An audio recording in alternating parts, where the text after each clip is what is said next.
Hi, welcome back to the desk corner. Welcome, of course, to a new video. I know the desk behind me is a little messy right now, and that's because I do have a video that I'm working on right now for this channel that's more art related, but I wasn't able, unfortunately, to finish it in time this week, so it's gonna have to come out next week, but that's okay.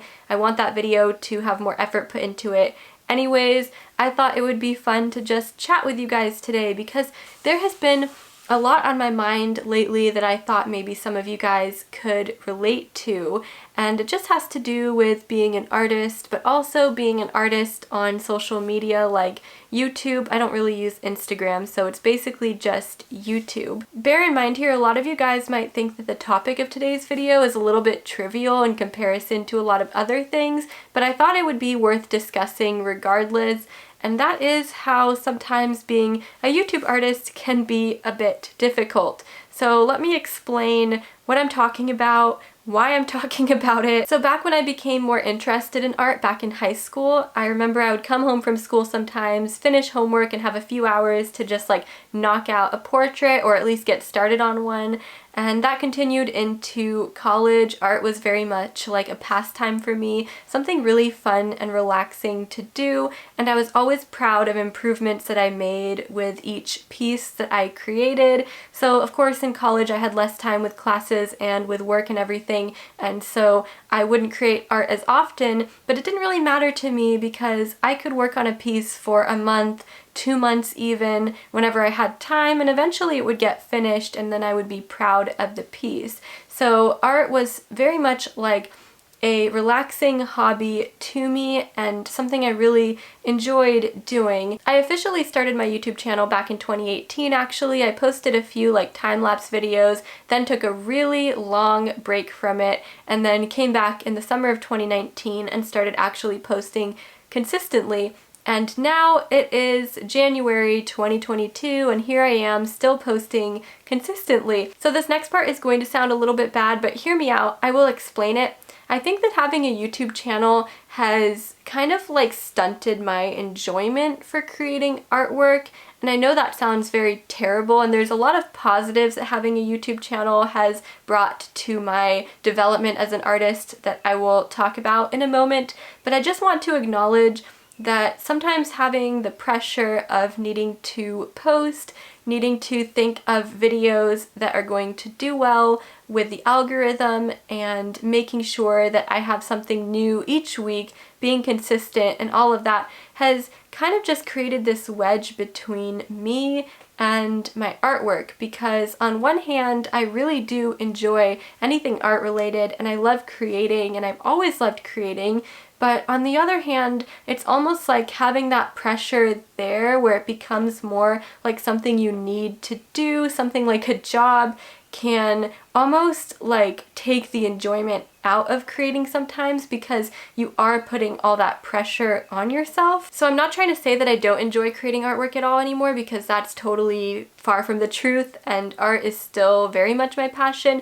but there is a really big difference there, and a lot of you guys who also create art videos on YouTube probably know this. There's a big difference between just creating for fun, doing whatever you want, just creating in your free time, and actually filming, having the camera set up every time you create something and having to revolve it around a video topic idea that you then need to consistently post once or twice or sometimes even more times per week to your channel. There's a lot of added pressure there.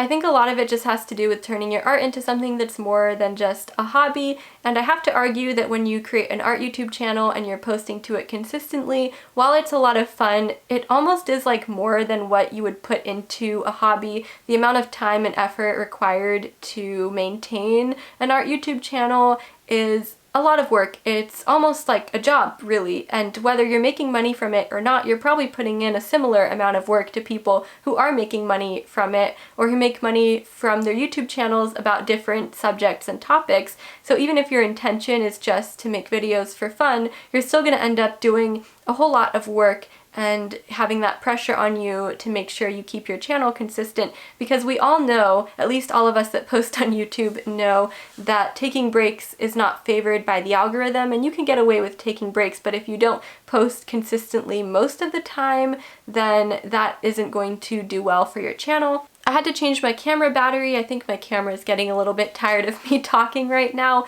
but I'll wrap this up, you guys. I wanted to say that there are a lot of positives that go into having an art YouTube channel, or that come out of having an art YouTube channel. Like, I've met so many awesome fellow creators and commenters, regular people who support my channel. I'm grateful for all of you. I also practice art so much more because of my channel. Like, I'm forced to create something or do something creative at least every week, which beforehand I would just kind of create whenever I felt like it, and I kind of just stuck to like one subject matter, one medium. I didn't explore a whole lot, and now I explore a lot more because I'm like motivated watching other artists and seeing all the different things that you can do. So there are a ton of benefits, like so many benefits to having an art YouTube channel. But when you're actually recording a video, the reality is you're kind of just sitting there alone with a camera and your lighting, your microphone, whatever, and you're just sort of talking to yourself for a really long time. And so it's a lot different when you're actually filming versus when you post the video and it seems very personal to everybody watching it. Sometimes you can get really in your head because it's the kind of thing that you're actually doing completely alone, even though you're posting to this community. And once you post a video, people comment, you talk to people, and it becomes more of like a group thing. But when you're actually creating the video, you're just kind of by yourself. So it's really easy to get in your head about your YouTube channel, and creators are able to see their analytics, so their channel, like how their channel is doing, and analytics is pretty brutal. It will tell you everything, which is helpful in one way. Sometimes it can be a little bit demotivating, discouraging, because sometimes your channel doesn't do as well or videos won't do as well. There's always this like bar that compares how your video did to the rest of the videos that you've posted recently, and sometimes that can be a little bit discouraging. If I'm being completely honest, I think that my anxiety and the pressure I feel has grown the more my subscriber count has grown. So now that I'm almost at like 6,000 subscribers, I feel a lot of pressure. I feel like the people subscribed to me want to see something different than what I'm posting, because a lot of them come from like previous videos, really old videos that I don't really want to make anymore. I don't really know what else to make on the topics of those videos, and it's all very like stressful. I don't know what to do.